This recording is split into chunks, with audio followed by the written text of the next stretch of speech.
everyone, and welcome to Empowering Homeschool Conversations. It's a weekly broadcast that we do from SPED Homeschool. We're a 501c3 nonprofit, and we just want to empower families to homeschool children with unique learning needs. And so each month we focus on a different topic, and this month of May 2021, we're going to be focusing on outdoor learning and getting outside, enjoying those outdoors. And tonight my special guest is Justin Schell, and we are going to be talking about increasing outdoor learning experiences. And I just want to thank you for joining us, Justin, and welcome. Yeah, thanks for having me, Peggy. I'm looking forward to the conversation. Yes, I am too. So, if you're watching us live, and I see we have people popping on right now, if you know anybody that would be interested in this conversation and joining us and with some comments and questions, definitely share this. And just know that you can post comments and questions in the feed, whether you're watching on Facebook, YouTube, or Periscope. So, because we want to be part of what we're talking about. And so, also, if you're watching us recorded, you can share too. You just can't join us live, but we would love for you to just share with those friends that are going, how do I get outside? How do I get my kids outside? We may be sharing some things tonight. I know Justin has a lot of really great ideas and some experience that he's going to pull from, and also just a lot of enthusiasm about getting outside. So yeah, why don't we get started? So Justin, as we just dive in. Actually, I need to also thank our sponsor. I forgot about that. I just want to thank Knotgrass History for sponsoring this episode of Empowering Homeschool Conversations. We'll hear about halfway in a little bit about them and what they do and how they help homeschoolers. So thank you, Knotgrass History. So let's just dive in. Justin, could you share with us just what fueled your love for the outdoors and how that has kind of carried through into your adult life, family life, and just what you're doing right now? Yeah, sure. So I guess, like a lot of people, it kind of started out with my family. We got outdoors a lot when I was younger. That's great. I think, yeah. And I think my parents mentioned the first time I went skiing was like three years old or something like that. We didn't go well, but we got out there and we tried new things right. a lot when I was little. That kind of started to get me interested in different things, and eventually I got into scouting. I was in Cub Scouts and Boy Scouts all the way through. I got my Eagle Scout. Cool. Yeah, so through that, I got a lot of different experiences, outdoors, whether it was camping or, doing whitewater rafting or climbing or all different outdoor activities, and learning a whole lot of skills that really I didn't, consider like learning. I just considered there were things that were fun to do and we should go do those. And I want to figure out how to do it. So, so I think a lot of experiences through Boy Scouts kind of got me more interested in. And then actually in high school, in my local area, there was a magnet school for science and with a focus on global ecology studies. And so I applied to that and ended up getting into that. And so I joined that program because basically they said, okay, every 6 to 8 weeks, we're actually going to leave school for the day and go actually learn out in the physical environment, and learn from new places and new things. I said, great, sign me up. So I think kind of all those things, built this kind of lifelong love of nature and outdoors and finding new adventures and new things to try. So. Right. Yeah. So skiing at 3, I'm assuming your parents were outdoor enthusiasts a little bit as well, because I'm not assuming at 3 they didn't just send you out the door. No, definitely came along and made sure I didn't completely crash into things too often, at least. So, but yeah. Yeah. Yeah. I think we underestimate kids on what they can do at those ages. Yeah, I think we definitely do. Yeah.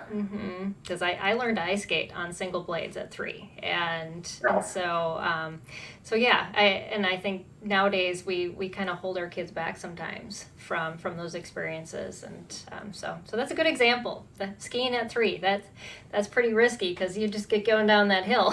yeah, they were watching over. It's one of those things where they give you certain constraints on your risk, and they'll make sure that it's somewhat appropriate to your level. And I think Right. as parents, that's kind of our job to set constraints, but to make sure that those constraints stretch us. Both as Yeah. parents, just beyond our comfort level, and that kind of gets us more acclimated to what they can do and what we can allow them to do. So. Right. It's kind of those testing those boundaries of what they can do and what they maybe need a little more work on or help on, but being there at the same time. So Absolutely. yeah, that's a great insight. So so you have a business called MySchool, and how have your experiences affected your family activities and then influenced your business? Yeah, so I think from like a day-to-day standpoint, for I guess first, focusing on the family part, we spend a lot of time outside. Mm-hmm. We try to start our day with either a walk or just playing outside, something like that.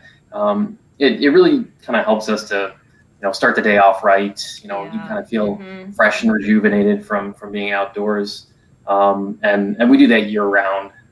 So it's just a different experience in the wintertime than it is Right. in the summertime. And I'm Mm-hmm. up in Maryland, so we Mm-hmm. have very much 4 seasons, for very distinct seasons. So Yeah. it's lots of different things to get used to. Mm-hmm. Um, and right now we're actually doing this thing called the 1,000 Hours Outside Challenge.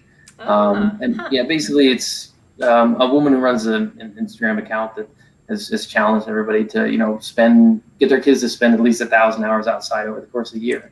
Very Um, cool idea. Uh-huh. yeah, and it comes out to like 2 to 3 hours a day on average. Hmm. So Mm-hmm. doable, It's but very it doable. just Yeah. it stretches people. And we managed to exceed that throughout the winter months, and so I think Wow. we're going to make it just fine. But Uh-huh. it is really, I think, a really good challenge for people, especially. I think the average number of minutes that kids spend outside is around like 40 minutes a day or something. So Oh yeah. so Mm-hmm. so really stretching to 2.5 to 3 hours a day, that's like a big jump for a lot of people. So Right. Yeah. So you may need to take it slow at first to just get your kids acclimated, or to, that's a good leads to a good question. If you do get some kickback from kids, do you have any good ideas for how to encourage them to be outside or activities that would keep them out a little bit longer? yeah, I mean, I think some of that is just coming down to motivation, and Mm, they can be motivated by different things, and sometimes that's just trying to pique their curiosity with something. You're like, okay, well, if you guys want to stay in here, I'm gonna go check this out. mm-hmm. And my kids are younger, so they're really curious, and they're like, oh well, Right. maybe I'll Yeah. go check that out. Uh-huh. So yeah, so I mean, it's just playing those little games that kind of motivates them through bits of curiosity or something they're interested in, or like, all right, well, I'm just gonna go check this out, and that usually gets them curious enough to try it too. Right. You also have to get over the hurdle of the multiple layers of clothing throughout the winter time. Yes, I was going to ask about that with winter. All right, did they have any issues? Your kids have any issues with that? Getting outside? No, Or actually, they no. love that? They sometimes they love it, and sometimes not so much. Mm-hmm. But it actually reminds me of this quote, and I think it was I heard it when I was discussing Waldorf education, and the quote was something along the lines of, there's no bad weather, only bad clothing choices. Okay, Um, that is very so, true.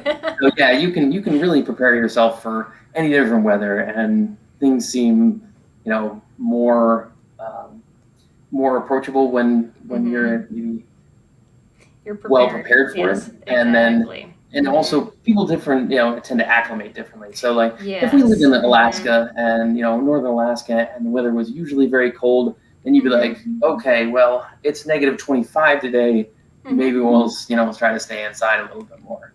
And here it's like, okay, well, it's like below 30. So, but if people up there can do it, you can too. It's just all about preparation and what you're used to and what you want to do. So that is a very good point. Yeah, your blood gets thicker when you live up north. We lived in Minnesota, and when we moved down to Texas, I just made fun of the Texans the first winter. I thought they are just crazy putting on parkas, and the next year I was joining them. So yeah, I lived in South Florida for a little while, and I did the same thing. Just what you get used to. So exactly, yes, but it is possible. I milked a cow at 20 below when we lived in Minnesota, and you just do it because you have to. So yeah, it's part of just the wherever you live and doing the activities outside. So I applaud you for getting your kids outside and doing that. I know. Last night we were trying to get my daughter outside, and we're building a pool right now, and it's now occupied by frogs because the pool isn't quite filled with chlorine. It's got just swamp water in there, and we have all these frogs now accumulated. My husband decided he wanted to try to get a frog out, so he recruited my 16-year-old who didn't want to go outside, and he's like, come on, just hold the flashlight. So, whatever you can do to entice them to get outside for a while. Or he always knows when the satellite's going or the space station's going over, and so that'll get us.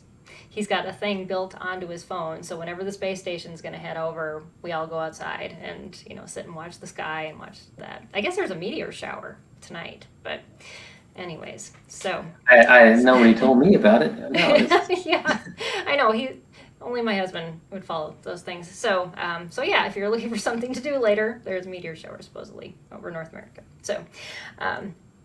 So anyways, lots of different ways to get outside and have some experiences. You know what? The thing that I noticed, though, as homeschoolers, we tend to be isolated. And I'd love for you to talk a little bit about why it's advantageous for families to reach out to one another and develop community and learning activities with one another. Because we do have, things we do as families, but what about doing activities with other families? Yeah, so I like to think of that as kind of breaking down into like a few different big advantages of looking to the wider community. And the first one is just more diverse sets of knowledge. And so I see everybody as kind of a sum of an infinite number of moments throughout their life, all these different things that they've learned, all these different experiences they've had. And if you start with that premise, you kind of see people as or kind of view it as you can learn something from anybody that you meet. Yeah. And whether that's something around their career, something that they do every day as a job, or whether that's just like something they're passionate about, a passionate hobbyist. Those are both things that people are often excited to talk about and to share with others if you're willing to reach out to them. And so I'll just take my wife as like an example. Yeah. So she, her day job, actually, she works nights. So I guess her night job is as an obstetrician. But so she knows lots about science and medicine and those kind of things. But most people don't know, unless they know her really well, that she's also a hobbyist beekeeper. And so we keep about 20,000 or so bees in our backyard, and these boxes that's a couple hives, and she's still fairly new to it and learning about it, but she's really passionate and excited about it, and that's contagious. We often talk about the best kind of teachers are the ones that really get you excited about learning the information. Yes, that's so true. Yeah, so my daughter, we just got her like a little bee suit too. Oh, cool. And so she'll go out, she's 4 years old, and straps on this whole thing, takes her little smoker like she owns the place, and goes out there and helps my wife pull the hive apart and inspect everything and make sure that they're growing nicely, and learns a little bit about it too, and so that just kind of being able to share that passion is a great thing, and those are the kind of things that we can do with other people as well. Yes. So that first piece is just sharing and getting access to really diverse sets of knowledge that are all around you don't even know about. So true. The second one is resources, and whether those are physical resources from like a park nearby. That just one example that comes to mind. There's a park around the corner that actually built like a 1-to-1 replica wigwam and small Native American village. And so Cool. if you want to go actually see how the structure is built and see very they use the same building techniques and everything.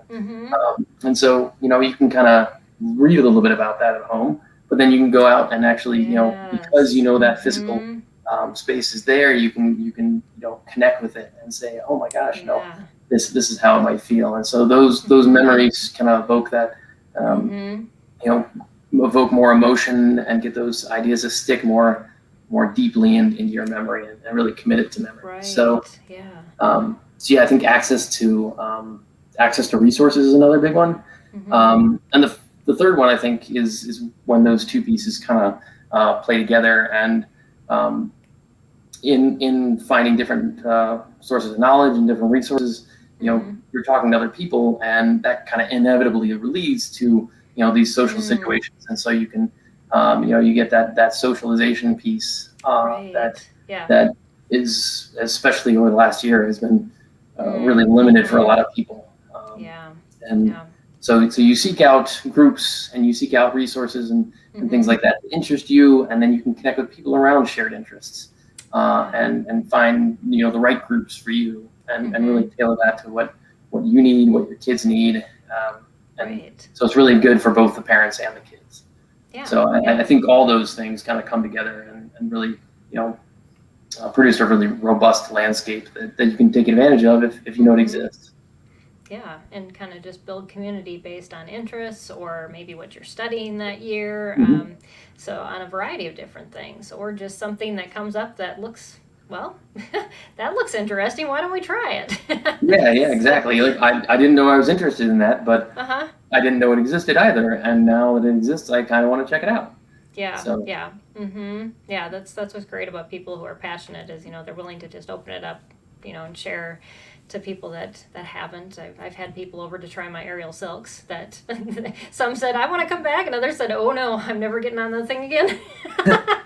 So, and they learn a lot by deciding whether they wanted to or not, but just trying it out. It's like, well, I saw people do that on videos or whatever, and so But, as you were talking, it made me think, we joined a historical society when we lived in Minnesota, and so a lot of times we would go to these historic sites, but the thing that made it so wonderful for learning was they had the reenactment actors there. And so, yes, we could walk through the buildings, but somebody who was reenacting and relating and passionate about it, because they were all volunteers, just added to that experience, and it kind of connected what you were talking about, is that resources but the person, and we learn so well through relationships, and that is so key. It kind of attaches the story to it too, and learning through stories, and we're kind of hardwired, I guess, evolutionarily, to really to be able to learn from and to remember stories very well. So you can learn people's stories and really build a relationship, and those can be really advantageous for building those memories and lasting memories. So. Yeah, that is so true. Yeah, those things anchor into our brains, and our kids remember those things, and much better than, like you said, if you just read about in a book. But when you stand in the middle of that wigwam, all of a sudden you have a relationship, and you know the space. We went and did the Little House on the Prairie tour, and we saw what the dugout looked like in the one book, and it was so small. You think, oh, it had to be a bigger hole, but it really wasn't. And that lasting impression of oh, people lived in this for like a whole winter with each other, and we're complaining about COVID. Sometimes it helps to really refocus your mind. Yeah, exactly. New perceptions around things. Yeah, it's so true. So can you share maybe some stories with us from your own experience and families you've worked with to further develop just some I guess maybe even for those that are sitting on the fence going, well, this sounds really good, but how do we do this? And how do we make this work for our family? We have a lot of families who have kids with special needs, and sometimes that's a lot of effort to get out the door. But I think with the proper motivation, a lot of us can get out the door, but we need that extra little nudge, Yeah. per se. Yeah, and I think some of that comes down to just finding somebody that's more comfortable in those situations, who has that knowledge that can help you kind of realign your risk tolerance. You're like, okay, well, at least this person knows what's going on. If I'm going into this situation, with no knowledge about going in the outdoors, how to pack, how to do any of these things. That's true. At least we're going along with somebody that does know that and relay that information. So, and there's actually a group like that. So I met a couple, talked to them, I guess, a couple weeks ago, and they're not too far from me. They have a lot of years of experience as firefighters and paramedics. And they were just, big outdoor enthusiasts. The husband, he was an Eagle Scout as well, and so he probably had a lot of that, same motivation growing up. But they're a very outdoorsy family, and so they started an organization called Emergency Response Training, where they kind of put all those passions and those things that they've learned from their careers all together, and so they do like youth survival classes for kids. Oh, cool. So they'll take them out and show them how to pack for camping, for hiking, things like that. Prepare, when they get out there, they'll show them how to build a shelter and how to, build a fire, how to cook over the fire, how to do first aid and those kind of things.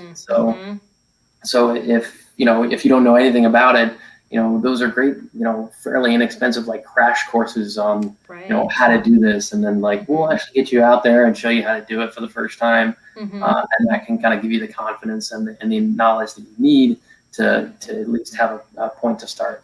So, that was a really cool organization. I talked to another homeschool dad, I guess, last week, and his name is Jake, and he's always had an interest in reptiles, and his wife has a background in biology, and so they combine these efforts and created an organization called My Three Chambered Heart. Which, until I found the organization, I didn't realize that most reptiles only have 3 chambers in their hearts.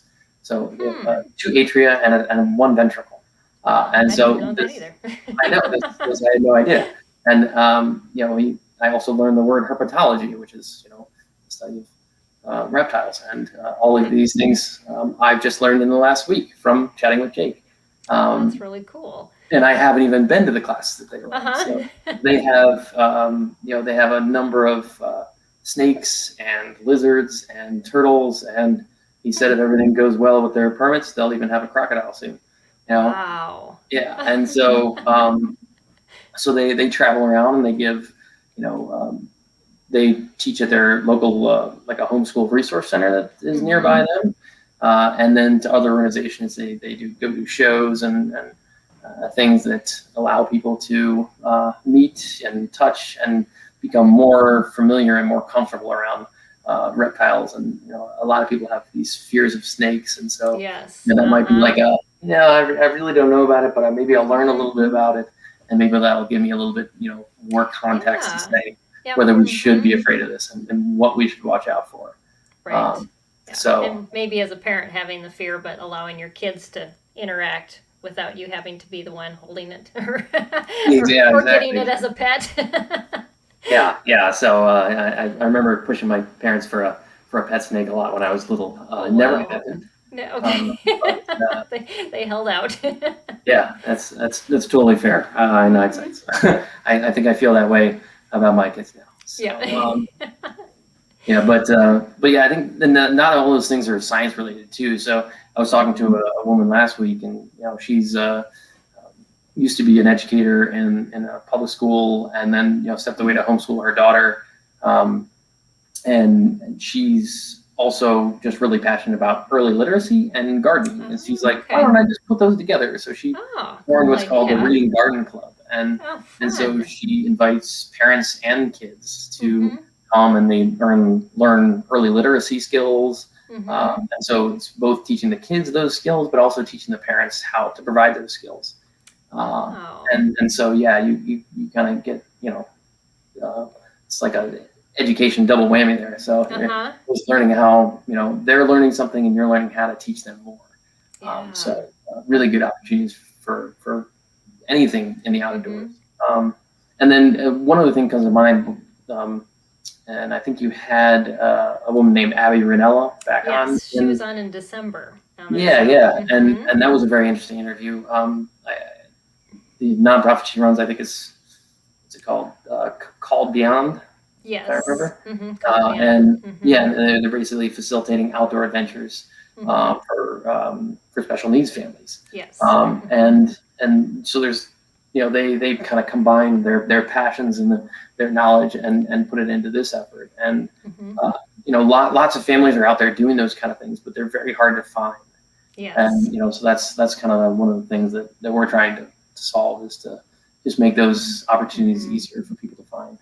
Yeah, and connecting with each other. That's so important. And it's, as soon as people start homeschooling, their first question is, well, how do I find curriculum? But then is, how do I find a group? How do I connect with other people? And those should be your first questions, but that how do I connect is sometimes really difficult, because there's either, groups focused on just like, we'll teach your kids, you drop them off, but that's not really connecting. And so, but people really want community, and that's what they're looking for. So yeah, I applaud you for what you're doing with MySchool and connecting families with those types of activities.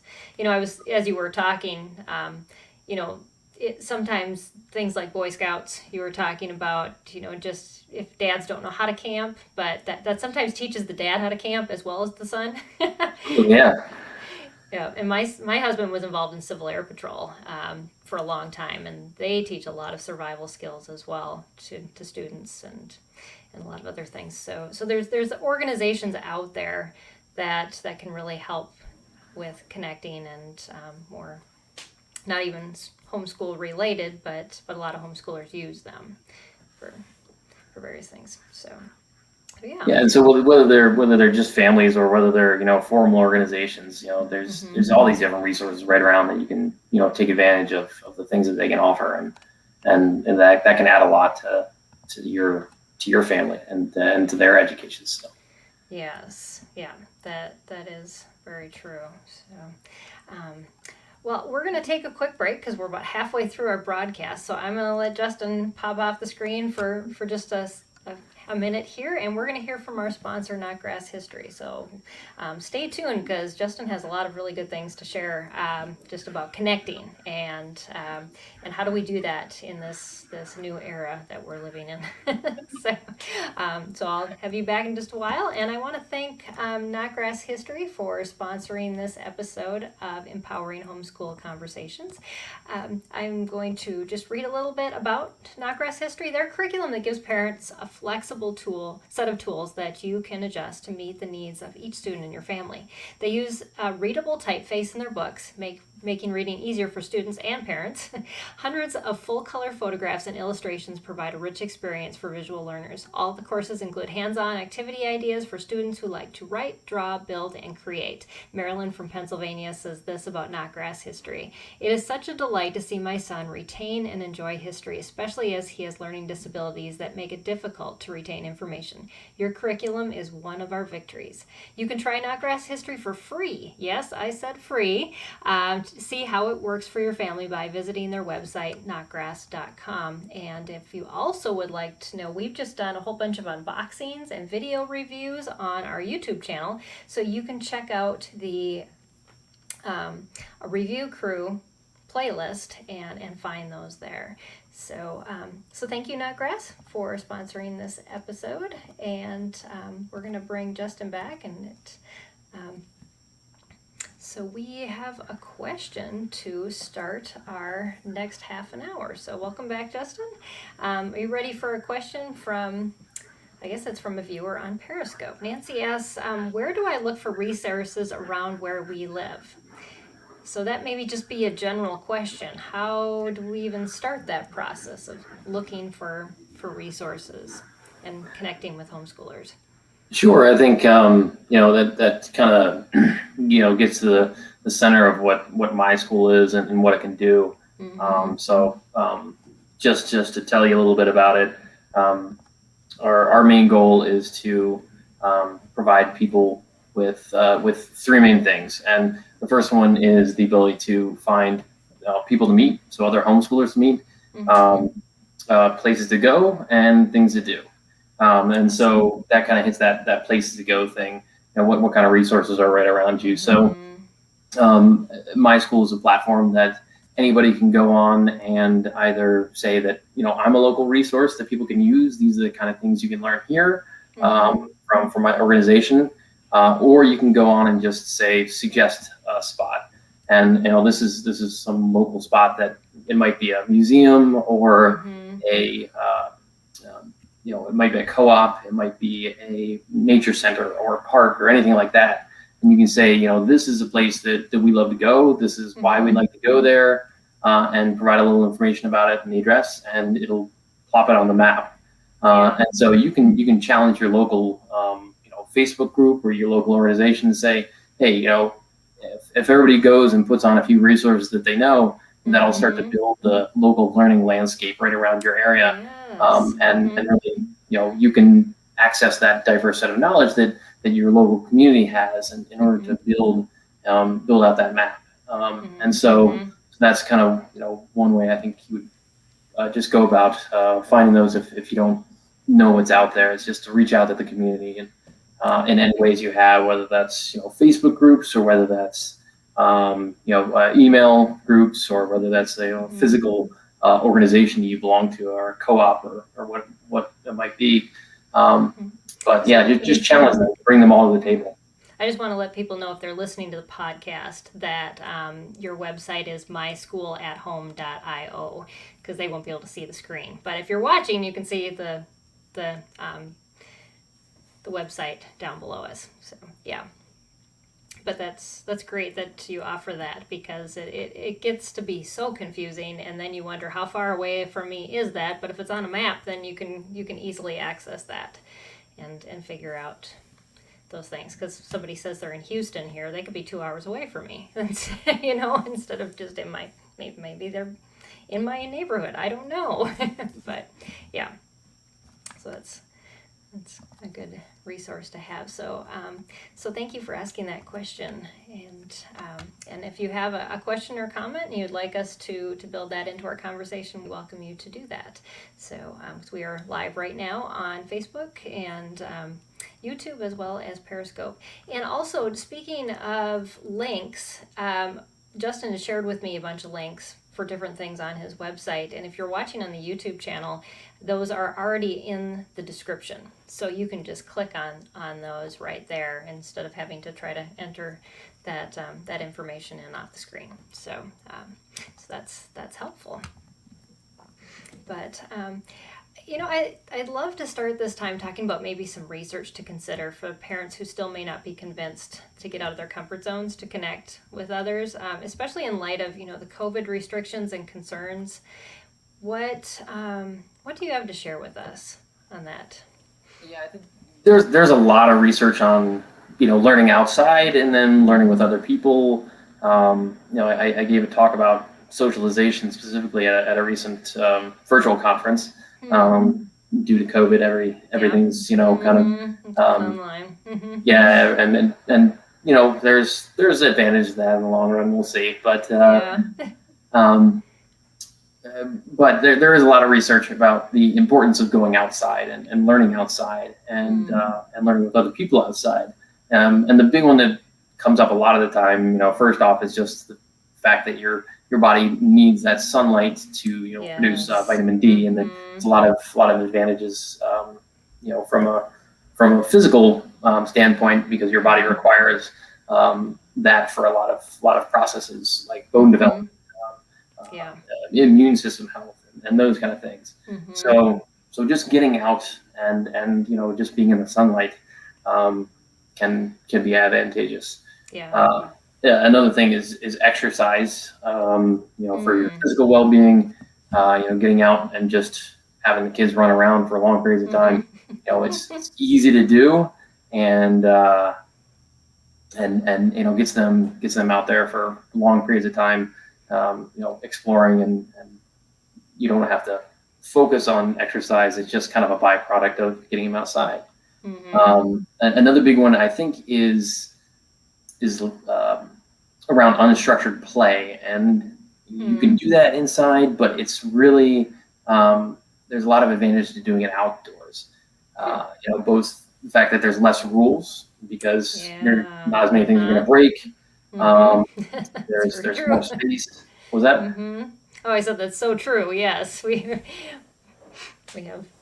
Yeah, I unless we think have a that. padded room or some kind of like sensory room with our kids can just kind of bounce off the walls. It makes it difficult in your living space to do Yeah, those and types of activities.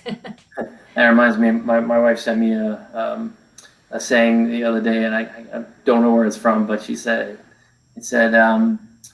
they can't be bouncing off the walls if you take the walls away. And Oh, so, uh-huh. That's very true. so I thought that was a really nice articulation Uh-huh. of that. So, but yeah, that unstructured play is really really good for a whole range of Mm-hmm. reasons. Especially in the early years, but all the way up through adolescence, helps to develop self regulation, Mm-hmm. planning and prioritization skills. Troubleshooting in different situations, and Right. Mm-hmm. this will kind of all be lumped under this umbrella of that is known as executive functioning skills. Yes. And Mm-hmm. so if anyone's not familiar, that's kind of often described as like the air traffic controller of the brain. It takes in Mm-hmm. So good. information, it figures Yep. out what other information has to be taken from your memory and from your knowledge to adapt to that situation, and then Mm-hmm. figure out how to deal and how to negotiate with this. And so Right. that keeps on developing for a lot of years, and that unstructured play provides a huge advantage to the Mm-hmm. development of that system. So that's a big one that gets pointed to a lot as well. Mm-hmm. Then risk taking, and risk is something we kind of mentioned a little bit earlier, but Mm-hmm. it helps to stretch people to, beyond their comfort zone, and Mm-hmm. stretching beyond your comfort zone means you're learning new things. Uh-huh. That's like a good slight discomfort range, Mm-hmm. and if you can actually get beyond that and accomplish whatever your goal is, that can help provide that self confidence. And Right. so we can get all those things from just learning to manage risk Mm. and figure out how to deal with that and negotiate those situations. Good And point. then specifically in the science realm, I think if if we think about science as the study of the physical world, then Mm-hmm. it makes sense to get out and explore and to Yeah. develop a relationship with the physical world. Mm-hmm. You can only get so much by reading about things. Mm-hmm. I think that's an important aspect, but then actually going out and physically seeing them, that provides a very different experience, and something that if you really want to develop a lifelong love of the outdoors, you really need to create that relationship with the outdoors. And so Yeah. that's a really Yeah. important part of it. Mm-hmm. As you were talking about, I was just thinking, how my kids often mention, some movies, they're like, well, that defies the law of physics, because they've been outside enough. They know what, something would do if it was flipped around and turned around, and yet, AI, the graphics in some movies doesn't actually show you what it would do. And, but, the more you have those experiences, the more you go, that's just off. And you don't have to like think about it. It's just, it. Yeah, And yeah, it's I've seen mhm. that before, and that's not how that happens. Yeah, Right, exactly. But it's not like you can like read a textbook and get that knowledge. It's something you have to gain from experience. So yeah, I totally get that experience related to learning, and I love that you talk about the just the risk factor, and allowing kids to kind of go towards that edge, that's, with under control. But I think we live in a society where we want to protect our kids so much. Can you talk a little bit about that, and just how as a parent do we do that, and kind of get past allowing our kids maybe to stumble and fall, and to make those mistakes, but definitely within a semi-controlled environment at least. Yeah, and I think you just kind of you have to realize that the stakes are fairly low, in that situation where they're going to get outdoors, and yes, they might fall down, they might get a bruise, they might get a cut, things like that. But those are situations that they need to start negotiating, early on, and so that they can further develop in whatever variables might get thrown their way. And the outdoor environment is providing, all kinds of additional variables all the time for us to adapt to. And whether you're just, even if you're in the same place, there's differences from day to day. But if you're out in a new environment, even if it's not that far from your house, you're going to experience, very new things. And whether that's from a physical standpoint, just getting used to running over rocks and jumping over logs, things like that. I mean, that's an environment that if you're stuck in the city all the time and you're only on flat roads, you're not physically developing you're not getting used to jumping from rock to rock and things like that. And so from a physical development, from a cognitive, and from that idea about executive functioning, from all those standpoints, there's a lot of advantages to getting out there and just learning those things. And so some of it is just saying, okay, well, worst case scenario, they're going to get a little banged up from this. Right. We'll see how this goes, and then just try to hold it in as long as you can. Exactly. And then maybe that will stretch you just far enough where you can be like, oh, okay, they did really well at this. We'll stretch a little further. And so you're both stretching them and stretching yourself at the same time. Right. But yeah, just as long as you're in a situation where overall the risk isn't that big, it's really just a good idea to just give them the opportunity to try to figure out how to negotiate those situations on their own, and then they can come back to you if they need help, when they need help, and you can help them figure out a way to do it. But give them the time to try to work it out. There's a lot of advantages to doing that. So true. Yes, it's scary. I think a lot of times parents ask me, well, what do you think about that with your kids doing this? My kids at one point in Minnesota, we lived on a lake, and it was like 40 steps down to the lake, and we got enough snow. They built a bobsled track and then launched themselves off the end of the dock onto the lake. And I was like, I just don't look. Yeah. Sometimes you just put them out to sea. Yeah. Exactly. They know where to find me if they need something. And so when you're growing up, did you have any of those experiences? Probably too many. I think, that would be a better question for my parents, and how many near heart attacks I gave them. But plenty of that. I used to try. I climbed every tree we found and every rock face we found, and I was a big climber. And I only fell down maybe once or twice. Got the wind knocked out of me. Scary situation, but I was like, okay, I got the wind back. Let's try it again. Yeah. And I think it was far scarier for my parents than it was for me in the long run. So, but yeah, that climbing has really is something that I still love to do, and would love to do more with my kids when I can get over that fear. Right. Yeah. You just don't look down. But, Yep. Yeah. Exactly. The more you do it, it gets easier. So, yeah. I'll find a good experienced group to take us out on that. Yes, exactly. Or join one of those climbing gyms, and then you'll have partners, and maybe there'll be a homeschool group, and yeah, you can get them signed up on your website, and Exactly. and they can help you with all those tricky. Yes, I've done some rock climbing, and it's when you start going upside down. I know I was in a competition once. I was racing against this guy, and he was leaping from one to the other. I'm like, okay, I've lost. I can't do that. But anyways, so Nancy again from Periscope said their challenge is finding organizations that allow for it's a behavior program, BCBA, to support our children. So you're looking more for like a program where that would be incorporated, probably something more like a co-op, and that is difficult. I just have to let you know that there's very few. I think I've only heard of one or two groups that they have incorporated therapy in with the homeschool co-op. A lot of times it's just too difficult, or there isn't enough of a population.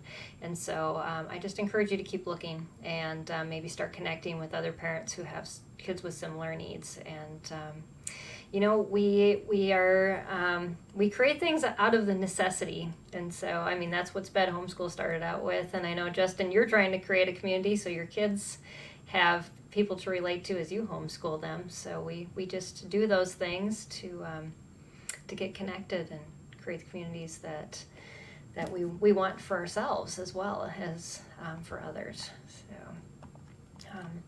So I as we're wrapping up, I just love for you to tell us more about MySchool and how families can connect with you and your services, so that so they can find you easily. Yeah, sure. So I think a little earlier I mentioned, we kind of do three things, and that's to help homeschoolers find people to meet, places to go, and things to do. So I'll just kind of go through each one of those. Yeah, the people to meet, basically you come on the site, and we operate kind of like a social network for homeschoolers. And so you can create a personal profile, and if you want to, you can drop your personal profile on the map and say, hey, we live somewhere around here. We don't store addresses. We don't. You can modify your location to where you feel comfortable, just so it's in your general area, so that people can know. Right. I'm in this area. I'm looking for other people in this area. And so you can connect with other people directly, just by looking for other profiles and of people who have also opted to be on the map. Oh, great. And so that's much more prevalent in the Maryland, DC area. Just that's where we started, and that's where we've grown for the last couple of years. But really, if you want to go invite anybody else onto the site, those are all things you can just go on and do for free. All you have to do is sign up. And so the second part, the places, that's what I was mentioning before, is just to reach out to your local community. And you can go start to build the local landscape, and just by adding points to the map, these are the places I love to learn, where are other places people love to learn, and you can kind of organize it all with the map and see what's around you, and say, these are the places that that I can go to. These are the resources in my community that I can take advantage of. Cool. And these are all the things that we can learn. And so as people add more and more things to the map, then you can kind of use the search bar and tailor it down to the exact needs. So the more options that people bring to the table, the more specific you can get with what you're looking for. And so that's the places aspect. And then the third, and I think the third is the part that excites me the most about getting people together, is the things to do. And those can be, if you sign up as either a personal profile, looking for other people, or you sign up as an organization on a map, as a spot, as a resource that people can use. You can host events, and you can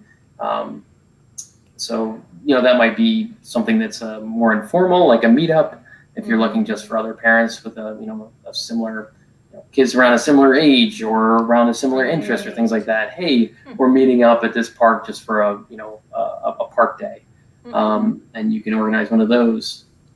You just basically fill it out, it drops it on the map, and you're like, anybody else who wants to check it out can come, and they can register right through the site. And so you can find out a little bit about everybody coming, and then it also gives you a list of those people that came, so that you can reach out afterwards. Think, I meant to talk to this person more, but I didn't get their contact information. Well, now you have everybody that came, and so you can reach back out. And so it tries to kind of leverage some of the tools of the online world to really give us the tools that we need to communicate better. Right. But they can also be educational. You can host classes or field trips. And so, just as an example, next week, my family's hosting a field trip to a local.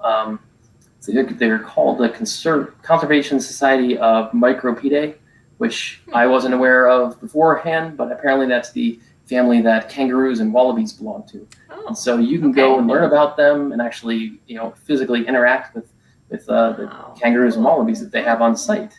And so we thought that was really cool, and they can take 12 people, and so we said, great, anybody who wants to come with us. We created an event on there, and people would come do that. Actually, interesting thing about that group, they are moving to Texas in a few weeks. Really? So we're one of the last people who's going to get a tour in this area, but then we'll make sure they drop a point over there where they move to in Texas. I think they're just going to be a little bit north of the Dallas-Fort Worth area. Okay. Seems totally worth the drive. I've never experienced meeting a kangaroo before, so I'm quite excited. Yes. And my daughter hasn't stopped talking about it since we mentioned it. So. Oh, funny. So it's it's kind of bringing all those different pieces together to meet people, find new places to learn, and find different ways to learn with other people. And, that's where you're really taking advantage of the knowledge of other people around you, and putting the resources that they have available.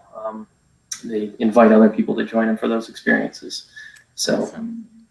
Yeah. So again, if you're listening and you can't see the screen, it's myschoolatHome.io that Justin's talking about, and you'll want to I encourage you to do what he said, to get your information on there and to start sharing with people that that homeschool, and getting local information on there, because it's a great way to connect that can help you find one another, instead of just a group where things get lost in the feed and you just can't. Are like, where was that person who said that they lived near me, and then try to do a search and you just can't find it. But those personal interactions, and then having those events and being able to meet each other, and then be able to connect back online, because usually when we're doing those things, we're so crazy busy with kids we don't always remember to even share each other's names. It's like, oh yeah, that was that family with But yeah, so that's just an awesome resource that you've developed. And I went on today and registered to Sped Homeschool. So I have to tell you, it's a super easy interface to use. I told Justin, I said he did a good job. So appreciate that. So it's really simple to fill out, get your information on there, and get going. So kudos to you for that. So yeah. But I don't know if we have any more questions or comments as we are wrapping up. Is there anything else that you'd like to share, Justin? I think I just, like to invite anybody that wants to check it out. We're very open to feedback. So if you check anything out, you're like, I wish I could do this, or, I also have this problem, can you guys help me solve that? Those are really the things we like to tackle. And the more feedback we get, the more we can, plan what features to build out for different people to solve different problems. And that's really what we're looking to do. So, yeah, if anybody wants to reach out, info@myschoolatHome.io. And I read all those emails that come in, so you get a response directly from me. And so I just invite people to check it out and let us know what you think. Great, yeah, and we'll start posting the conferences that we're going to be at there, so parents know how to connect with us, and we're going to be starting family camps, hopefully this fall. So that'd be a great way a place to share it as well, for those things. But yeah, so much now that people are getting out and about. It's a great time. I know you started this when COVID started, and you've been so patient. But I was speaking at a real conference this last week, and people are just desperate to connect with other people, and just have conversations and be around one another again. So it's exciting times. So thank you for creating this resource, and I look forward to seeing how it grows. Thank you very much, Peggy. I appreciate the chat today, and I really had a lot of fun.